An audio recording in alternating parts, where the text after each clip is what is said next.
My name was Ashley Carter. I was 32 years old, and I used to hide little bundles under the mattress of my baby's crib. I kept telling myself it was all for my son, so he wouldn't go hungry, so he wouldn't live in the cold. But each sale was another step toward the edge. I thought I could stop. I thought I was in control. But the system doesn't see mothers, it only sees monsters. And that's how I ended up in the one place I never expected: prison, where I learned for the first time how to breathe without drugs. If this story resonated with your soul, click subscribe and let me know in the comments which city or country you're listening from. I'm truly curious to know where you're tuning in from. My name was Ashley Carter. I was 32 years old, and I used to be a dental assistant in Baton Rouge, Louisiana, before everything fell apart, before the cravings took over, before I started lying to everyone, especially myself. That morning, I sat cross-legged on the cracked linoleum floor of our apartment kitchen, holding a small plastic bag between my fingers like it was sacred. The lights were off. The fridge hummed with an almost mocking tone, its inside bare except for half a bottle of ketchup and 2 eggs that had gone bad days ago. The air smelled like baby powder, spilled formula, and cigarette smoke from the apartment below. It was cold, too cold for a Louisiana spring morning, and I had no heat because the gas bill had lapsed into collection. My son Tyler was curled up in a pile of blankets on the living room couch, which doubled as his bed after I sold the crib for food money. His small body barely moved under the covers. I stared at him for a long time, chest tight, before turning back to the bag in my hand. I had told myself this would be the last one. I had said it out loud the night before, whispering it into the darkness like a prayer. But I had said it too many times before, 100 times, 1,000, every time I meant it, every time I believed it.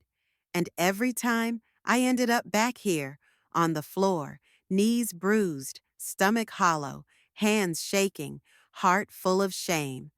The powder inside that little bag shimmered faintly in the early light seeping through the blinds, not bright light, but the kind that barely touches anything, like it's too ashamed to fully enter. I grabbed the spoon, the lighter, the needle. My hands knew the motions better than they knew the touch of another person. I could do it with my eyes closed. I had once. I had tried to see how far I could fall without looking. The first time I used, I was 27. A friend offered it to me at a barbecue after a long shift. My back was aching, and my ex had just taken off with another woman and left me with a newborn and a stack of unpaid bills. I didn't think it would turn into anything. Just one time, just a break, a breath. And it worked, for a moment. It made everything fade. It quieted the chaos in my head and made the walls of my life feel less like a cage and more like a cave, safe and still. But it didn't stay that way. The need grew fast, like a fire you try to contain in a paper cup. The high became shorter, the crash more brutal. The spaces between hits became unbearable. I kept working at first, kept showing up at the clinic with foundation caked under my eyes and breath mints hiding the rot behind my teeth. But it didn't last. I started slipping up, calling in sick, making mistakes. Then I lost the job, then the car, then the health insurance, then everything else. I sold my grandmother's wedding ring. I pawned the TV. I took out payday loans I knew I couldn't repay. I told myself it was temporary, that I just needed to get through the month. Just one more week, one more hit, one more lie I never used in front of Tyler. That was my one rule, my sick little badge of motherhood. I waited until he was asleep or distracted by a cartoon, volume turned up loud to drown out the sound of my sobs in the bathroom. But kids know? They always know. Even when you think you're hiding it well, they feel it. Your distance, your volatility, your emptiness. That morning, I hadn't eaten in over a day. There was no formula left. Tyler had half a banana and some dry cereal. I gave him the last juice box and said I'd go to the store later, though I had no money and no plan. My EBT card had been frozen for lack of verification paperwork I never got around to filing. I'd sold half our food stamps for cash anyway. I looked down at my arm. The skin was mottled with old bruises, thin scabs, and the shadow of veins that used to be easy to find. Now it took longer. Sometimes I missed. Sometimes I gave up and snorted it just to stop the rage from taking over. But that morning, I wanted the needle. I wanted the full escape. I didn't want to feel the ache in my bones or the gnawing guilt in my gut. I didn't want to feel like a failure. I didn't want to think about the eviction notice under the fridge magnet or the voicemail from Child Protective Services I hadn't returned. I just wanted silence, just a few hours of quiet. I tied the belt around my arm and took a breath. My hands were shaking too much. I dropped the lighter twice. I tried to steady myself, but the guilt was louder than the hunger. I thought of Tyler on the couch, the way he called me Mama, with a trust I hadn't earned. I thought about how he still smiled at me, even when I could barely look at myself in the mirror. But I did it anyway. The warmth hit hard, sharp, and fast, like diving into a frozen lake. It wasn't relief, it was absence. The world dulled around the edges. My head leaned back against the cabinet. My eyes fluttered.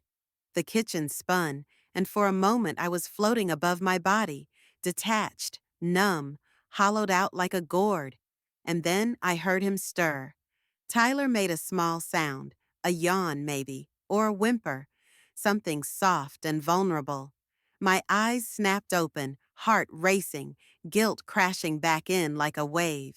I tucked the needle under the loose floorboard behind the trash can, wiped my arm with a napkin, and crawled on shaking legs toward the living room. He looked at me with those wide brown eyes, hair messy, cheeks flushed. He asked if it was time for cartoons. I nodded. I turned on the TV and sat beside him, wrapping a blanket around both of us. I didn't smell like comfort. I didn't feel like safety. But he leaned into me anyway. And that was the worst part, that he still loved me, that he still believed in me, even after everything I'd done, even after everything I hadn't. That morning, I made him toast with no butter and gave him the last spoon of peanut butter I could scrape from the jar. He smiled and said it was delicious. My throat burned as I watched him eat. I didn't deserve him, but I told myself I'd try again. I told myself I'd get clean. Just not today, not yet. It didn't happen all at once. No one wakes up one morning and decides to become a drug dealer. It seeps in slowly, like mold along the edges of your life, unnoticed until it has taken root in everything. At first, I just needed enough to get through the week, then enough to make rent, then enough to stay ahead of the sickness. The money didn't come fast enough from begging or borrowing. The jobs wouldn't hire me with a record of no-shows and a twitch in my eye. The only thing that moved faster than hunger was desperation, and the only place that welcomed desperation with open arms was the street. I didn't know what I was doing when I started. Not really. I had a friend named Sherry who was in deeper than me. She had a boyfriend who fronted her small bags and told her to move careful. She offered me a few to sell, said I could keep a cut. I told her no the first time, told her I wasn't like that. But the second time, I was hungrier. And the third time, Tyler had a fever and no Tylenol, and the pharmacy wouldn't let me buy it with food stamps. That was the night I said yes. It was supposed to be temporary, just a few drops, just to get by. But then the money came in fast, in crumpled bills and folded 20s, and the hunger didn't just quiet, it disappeared. For a moment, I felt power again. The power of saying yes or no to someone. The power of holding something in my hand that someone else wanted. It wasn't real power, but it felt like air after drowning. I started with the people I knew, People from the complex, the laundromat, the back alley behind the liquor store. Some were users, some were sellers, most were both.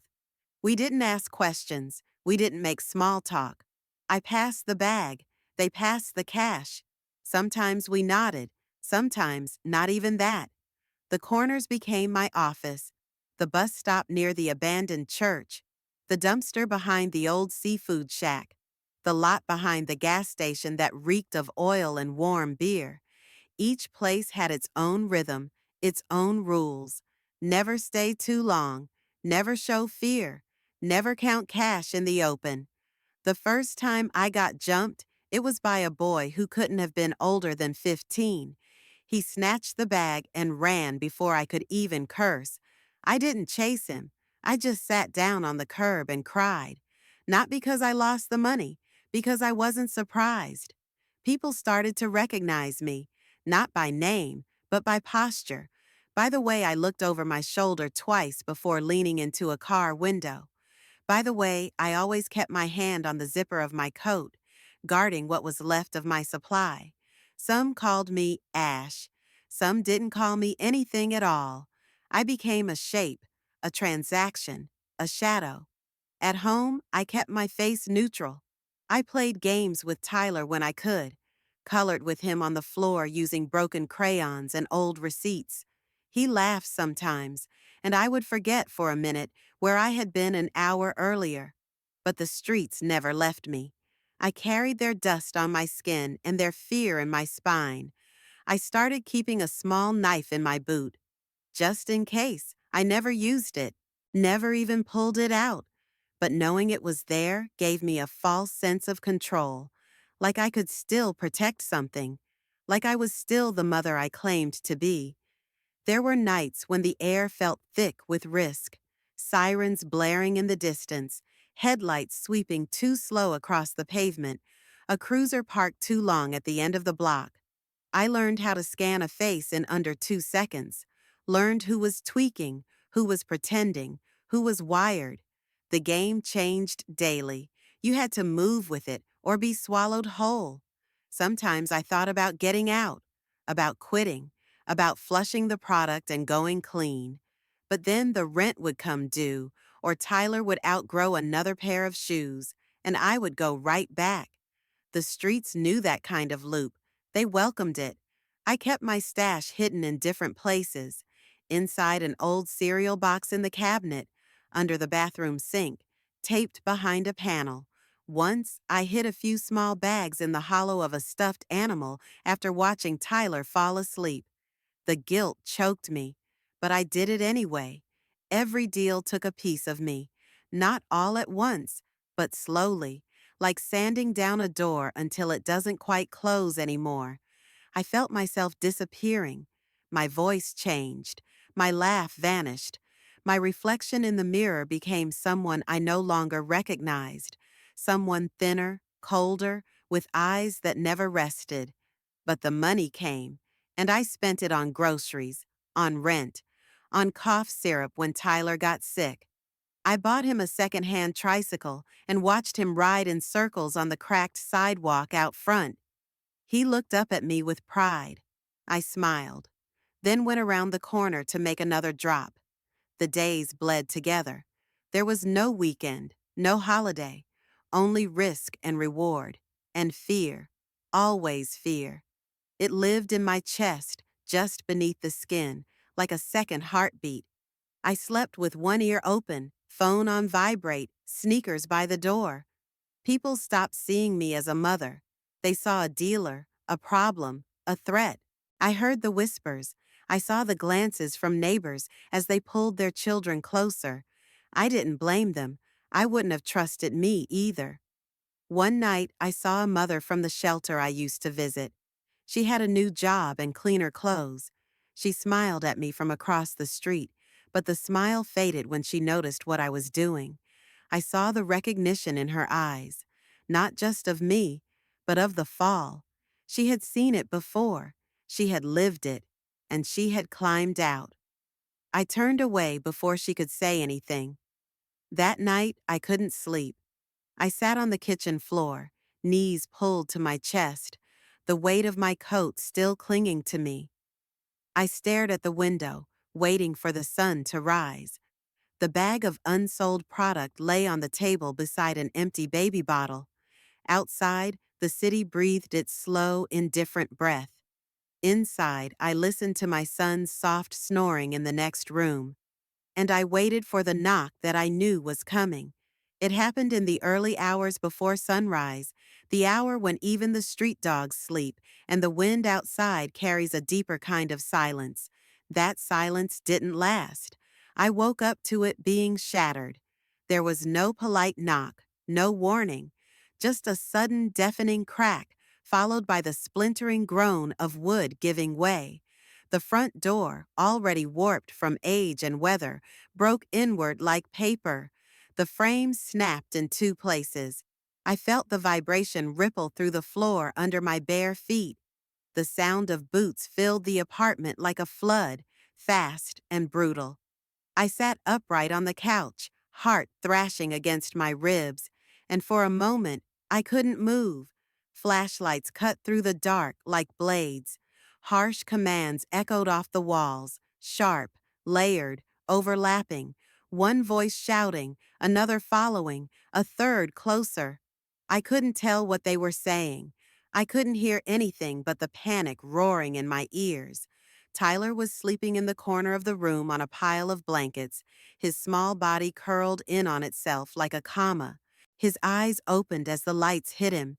He blinked once, then again, too stunned to cry. I reached for him instinctively, but they were already on me. Hands grabbed my arms, hard. Cold metal tightened around my wrists before I could find words. The flashlight beam hit my face, and I turned away, blinded, humiliated. Someone yelled for me to stay still. I wasn't moving. I couldn't. My knees had given out. I tried to speak, not to argue, not to protest, just to say something. To Tyler, to the officers, to myself. But nothing came out. My mouth was dry, my throat tight. One of the officers was holding a paper, something official, thick and stamped. I didn't need to read it. I already knew.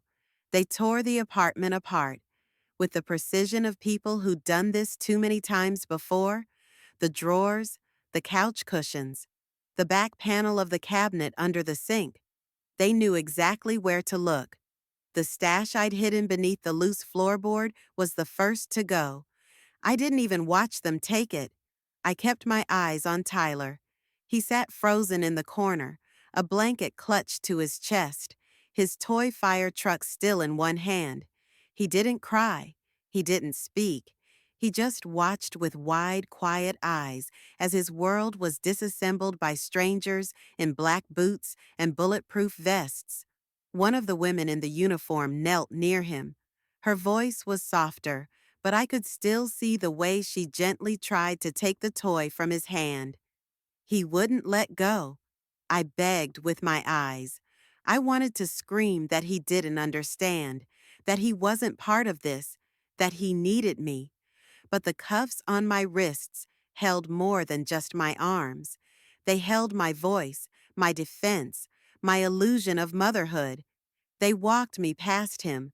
I turned to look as they pulled me through the broken door. I will never forget his face in that moment, not for the fear, but for the confusion. As if he couldn't understand why I was leaving, as if this wasn't the same world he fell asleep in. Outside, the sky was just beginning to lighten. Pale gray clouds stretched across the horizon like old scars. The air smelled of damp concrete and cigarette ash. A small crowd had gathered, neighbors, some in robes, some in silence. I felt their eyes like knives in my back. I didn't look at them. I looked at my feet. They were bare, cold, dirty. One of my toes was bleeding. They put me in the back of the cruiser without ceremony. The plastic seat was slick beneath me. The door slammed, and the world shrank to a small, silent cage. The engine rumbled to life, and the street began to pull away behind me. I watched the front of my building fade in the side mirror, the shattered doorway wide open like a mouth still gasping for air. I didn't cry, not then. My mind was still somewhere between disbelief and resignation. I had known this was coming. I had felt it hovering for days, like the pressure before a storm. I had ignored it, lied to myself, pretended I still had time to fix it, that I could somehow climb out without being pulled under. The drive to the precinct was short, but every second stretched out like an hour. I counted the cracks in the windshield of the car in front of us. I stared at the handprint smudged on the window beside me. I tried not to think about Tyler, but of course I did. Who would dress him for school? Who would pack his lunch, even if it was just crackers and peanut butter? Who would tell him his mother had made choices that couldn't be undone? Would he blame me? Would he forget me? The officers led me inside, through doors that buzzed open and shut with mechanical indifference. I was fingerprinted, photographed, cataloged. My name was reduced to an entry on a form. Ashley Carter, female, age 32, charges pending. The room smelled like sweat, metal, and coffee that had been sitting too long. They made me sit on a bench, still cuffed. The wall in front of me was blank, not even a clock, just silence and the low hum of fluorescent lights above. Hours passed. Maybe more. Time didn't move the same way in there. At some point, they brought me a phone and told me I could make one call. I didn't know who to call. I had no one left. No one who hadn't already seen me fall. I dialed the number of the neighbor who sometimes watched Tyler when I had nowhere else to take him. She answered on the third ring. I didn't even say hello. I just asked if he was safe. She said yes, in a voice that sounded like it didn't believe me anymore. I said thank you, then hung up. That night, I lay in a holding cell on a hard plastic cot with no mattress, staring at the ceiling as if it might offer some kind of answer. I could still smell my son's hair. I could still feel the warmth of his tiny body pressed against me when he slept. I had lost him. Not in some dramatic final way, but in the slow grinding collapse of every choice I had made. One by one, they had stolen me from him, and now all that remained was a number, a record, a charge sheet, and a cell. The door was broken, and so was I. The first thing I noticed was the color. It wasn't white or beige like hospitals or waiting rooms. It was gray. Everything was gray. The walls, the floor, the ceiling, the metal cot. Even the light felt gray, filtered through wire mesh and flickering overhead like it was too tired to shine fully. The cold wasn't just in the air, it was in the walls, in the steel toilet bolted to the floor, in the thin blanket that smelled of bleach and history. The cell door slammed shut behind me with a finality I felt in my bones. That sound would echo in my memory long after I stopped counting the days. The cot was barely wide enough for my hips. The mattress was a slab of rubber wrapped in cracked vinyl. I lay down, knees to chest, and tried to breathe. My arms already felt wrong. My stomach curled in on itself, empty and nauseous. My skin itched, though there was nothing on it. The edges of my fingers burned. My teeth clenched. My spine throbbed. I had gone through mild withdrawal before, when I tried to stop on my own, when the money ran out, when I promised myself I could do better. But never like this, never cold, never caged. There was no comfort here, no distractions, no child's voice to pull me back, no bathroom floor to curl up on, just concrete and time.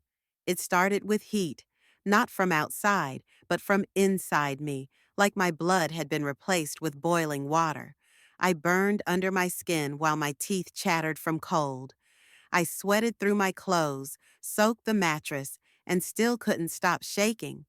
I stripped off my shirt, then pulled it back on 5 minutes later, sobbing and cursing at nothing. My breath came in shallow gasps. My vision blurred, my limbs ached. Every second was too much. The guards checked on me every few hours, glancing through the slot in the door, faces unreadable. They saw this all the time. My pain didn't shock them. It didn't move them. I was just another body sweating out the poison, another addict on the floor. They didn't ask if I needed help. They didn't ask anything. Time became a loop. I stopped trying to count the hours. The light never changed. There were no windows, no clocks, only the ache in my bones and the twisting in my gut to remind me I was still alive. I curled into myself, fetal and filthy, and moaned into the silence. My throat was raw. I couldn't keep anything down. Even the water they gave me came back up. My body wanted the thing I had taken from it. It screamed for it. My muscles spasmed. My legs kicked out involuntarily. I scratched at my arms until I bled. The hallucinations came in soft waves, voices, shadows, the smell of Tyler's hair. I whispered his name into the gray and hoped no one heard me. In those hours, I hated everything: my body, my choices, my weakness, the things I had done to survive. I hated the woman who had offered me the first bag, and the man who told me I could make money fast, and the landlord who turned off the heat that winter. I hated God. I hated silence. I hated the idea that this was the road I had earned. And still, part of me, small and ugly, wanted to use again. Not because I didn't want to get better, but because the pain was so loud it drowned out the part of me that still remembered how to hope. Eventually, they moved me to the infirmary, not out of kindness but necessity. I was dehydrated. My pulse had dropped. I could barely walk. The nurse there didn't say much. She was older with tired eyes and gloves that snapped when she pulled them on. She cleaned the sores on my arms, gave me IV fluids, didn't look me in the eyes. I watched the liquid drip through the tube and tried not to cry. My roommate in the infirmary was a woman named Marlene. She had thinning hair and a cough that never stopped. She'd been through withdrawal 5 times before. She told me I was lucky it hit hard. She said the ones who go through it too easily never learn. I didn't feel lucky. I felt like I was dying, one scream at a time. The worst of it lasted 3 days. 3 days of agony I couldn't describe, of shame I couldn't bury, of whispers in the back of my mind telling me I was too far gone to matter. But on the fourth day, something changed. Not dramatically, not like the movies, just space. A quiet in my body I hadn't felt in years. My hands stopped shaking for more than a minute. My eyes focused. I could sit up without vomiting. I could think, and thinking hurt more than the withdrawal. Because now I had to live inside my head again. I had to remember everything I had done, everyone I had hurt. The nights Tyler had gone to sleep hungry while I melted poison into a spoon. The times I had looked into his eyes and lied. But the fog was lifting. I could feel it. My brain no longer screamed for the drug every second. My body was broken but stabilizing. My voice returned. They moved me back to general population a few days later. I walked slow, legs stiff, breath shallow. The other women looked at me like they knew. Some nodded, some didn't look at all. I found my bunk and sat down, pressing my palms flat against the mattress as if anchoring myself. That night I slept for 3 hours, then 5, then 6. I still dreamed of using, still woke up in a sweat with my heart racing. But the cravings began to lose their edge. They were background noise now, not commands, not orders, just memories. The walls were still gray, the food still bland, the lights still flickered. But I was beginning to remember what it felt like to exist without a needle, without a high, without a lie curled under my tongue. I wasn't whole, I wasn't free, but for the first time in years, I was clean, and I was still here. It started with a pencil stub and a torn piece of lined paper. I found them tucked between old manuals in the prison library, a forgotten bookmark left behind by someone who probably gave up on writing things down. I held the pencil like it might break in my fingers, like the idea of using it required permission. I hadn't written anything real in years. Not a letter, not a journal, not even my name without it being attached to a form or a file. But that day, something told me to start. I sat at the plastic table in the corner of the library, hunched over the paper, hiding it with my arm like I used to do in school when I was afraid someone might copy my answers. The light above flickered in a rhythmic pulse, and the room smelled faintly of ink and old cardboard. I pressed the pencil to the page and wrote one word at the top: Tyler. Just his name, nothing else. It felt like a prayer, like an anchor. I stared at it for a long time, the letters warping as my eyes filled. Then, beneath it, I wrote a list. 1. Get clean. 2. Get a job. 3. Find a place to live. 4. Get him back. The fourth line nearly broke me. I traced it with the tip of the pencil until the paper thinned. I didn't know how long that would take, if it was even possible, but I needed it written. I needed something to look at that wasn't a concrete wall or my own reflection in the scratched-up bathroom mirror. The next day, I asked one of the volunteers in the prison GED program for an old notebook. She brought me a battered spiral one with half the pages missing, said I could use it if I didn't waste it. I promised I wouldn't. From that moment, the notebook became my ritual, my anchor, my quiet rebellion against the part of me that still whispered I would fail. I began by making lists, not just dreams, but logistics. How much money I'd need for first and last month's rent on a studio apartment. How much bus fare would cost to get to the nearest job training center. How long it would take to reinstate a suspended license. What documentation I'd need to reapply for Medicaid. I didn't know all the answers, but writing the questions felt like a kind of power. Then came the timelines. I broke the months into weeks, the weeks into goals. Week 1, apply for transitional housing. Week 2, submit 3 job applications. Week 3, check in with the case manager. Week 4, find out where Tyler was staying. I wrote in the notebook every day, even when my hands were sore from kitchen duty or my head pounded from lack of sleep. Some days it was numbers, neatly stacked in columns. Some days it was sentences that sounded more like confessions. Sometimes I just wrote words I wanted to remember, words I hadn't used in a long time. Grace, steady, belonging, peace. I didn't tell anyone about the notebook.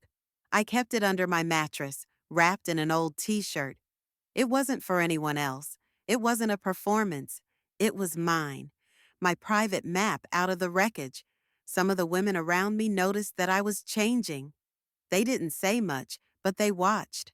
One of them, Sonia, asked me if I was studying for a test. I told her no, not exactly. She nodded like she understood, even if she didn't. There was one page I flipped to every night before lights out. On it, I had written the words, I forgive you, 10 times in a row. I didn't say who it was for. Maybe for me. Maybe for my mother, who hadn't spoken to me since the arrest. Maybe for Tyler, who might never know why I disappeared. I repeated the words in my mind like a chant. I forgave myself slowly, line by line. One afternoon in the library, I heard a girl 2 tables away struggling with her math homework. She cursed under her breath, scratching out numbers and slamming her pencil. I don't know what came over me, but I offered to help. She looked at me like I was crazy, then shrugged and slid her notebook across the table. Her name was Kiara. She was 24, trying to pass her GED before her release in 6 months. She told me she hated fractions, hated the way teachers talked down to her, hated the sound of her own voice when she asked for help. I told her I did too. We sat there for an hour working through a few problems.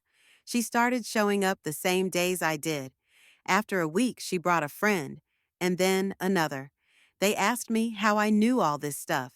I said I used to be smart before I forgot how to believe in myself. I started copying a few pages from my notebook and sharing them. Just basic things: how to write a simple budget, how to track expenses, how to make a grocery list with food stamps. It wasn't fancy, just ink on paper. But they listened. They wrote their own versions. They asked questions. For the first time in years, I felt useful. The notebook grew thick with additions, extra pages stapled in, folded printouts, letters to myself written in shaky hands on the bad days. Some entries were full of hope. Others were angry, desperate. I didn't edit them. I let them exist. One morning, I wrote a letter to Tyler, not to send, just to say the things I couldn't say back then. I told him about the nights I watched him sleep, the guilt I swallowed every time I lied, the dreams I had for him. I wrote about the stars he loved to count and the sound of his laughter in the tub. I wrote until my hands cramped. Then I folded the letter and tucked it into the notebook between the pages labeled Housing Resources and Job Interview Questions.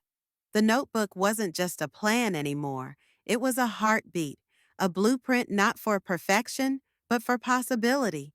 A record of the quiet war I was fighting, alone, between the gray walls and the concrete floor.